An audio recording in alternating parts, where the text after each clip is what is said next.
جنگ جمل، اس جنگ میں ہماری ماں عائشہ رضی اللہ تعالی عنہا اونٹنی پر سوار ہو کر آئی تھیں. علی رضی اللہ تعالیٰ عنہ، ہمارے سنی گھر کے تاریخ کے حساب سے، ہمارے علماء کے حساب سے، علی رضی اللہ تعالیٰ عنہ نے فوراً یاد دلایا کہ اے امت کی ماں، گھر لوٹ جائیے، آپ نبی کا گھرانہ ہیں. اللہ نے قرآن میں نبی کی بیویوں کو نبی کے بعد گھر کے باہر آنے کی اجازت نہیں دی. وہ لوٹ گئیں اور اپنے آخری وقت تک علی رضی اللہ تعالیٰ کے حق میں دعا مانگتی تھیں کہ میرے علی نے مجھے قرآن کی آیت یاد دلا دی. جبکہ اس واقعے کو لے کر میری اب جو یہ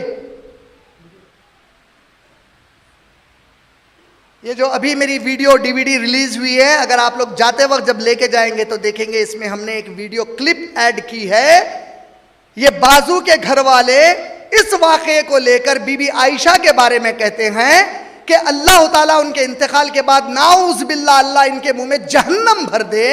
کہتے ہیں کہ ان کو الٹا پاؤں سے جہنم کی آگ میں لٹکائے رکھا ہے، اور اس کے اندر ویڈیو ہے پورے جمع ہو کر، اس کے اوپر لکھا ہے عائشہ فی النار، عائشہ جہنم کی آگ میں، اور کیک کو کاٹ رہے ہیں جس طرح برتھ ڈے کا کیک کاٹتے ہیں.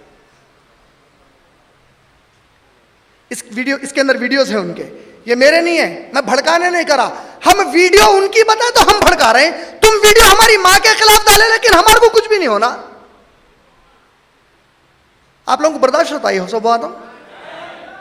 استغفر اللہ. جس عائشہ رضی اللہ تعالیٰ عنہ کی فضیلت میں میرے نبی بول رہے ہیں، جب پوچھا گیا اے اللہ کے رسول، بی بی عائشہ نے پوچھا اے اللہ کے رسول آپ سب سے زیادہ محبت کس سے کرتے ہیں؟ بولے ابو بکر صدیق سے کرتا ہوں. کہا اے اللہ کے رسول اپنی بیویوں میں سب سے زیادہ کس سے کرتے ہیں؟ کہا اور کس سے؟ صدیق کی بیٹی کے علاوہ. بولے اللہ اکبر. یہ ہماری عائشہ رضی اللہ عنہ جس کی گود میں اللہ کے نبی صلی اللہ علیہ وسلم اپنا آخری وقت گزار رہے ہیں، ان کے بارے میں یہ ان کے عقائد ہیں. نعوذ باللہ. ان کی ویڈیو ہے اس کے اندر، دیکھیے جا کے لے کے کہ کاٹ رہے ہیں کیک عائشہ فی النار بول کے. نعوذ باللہ من ذالک. یہ واقعہ تھا جنگ جمل کا. بی بی عائشہ واپس چلی گئی.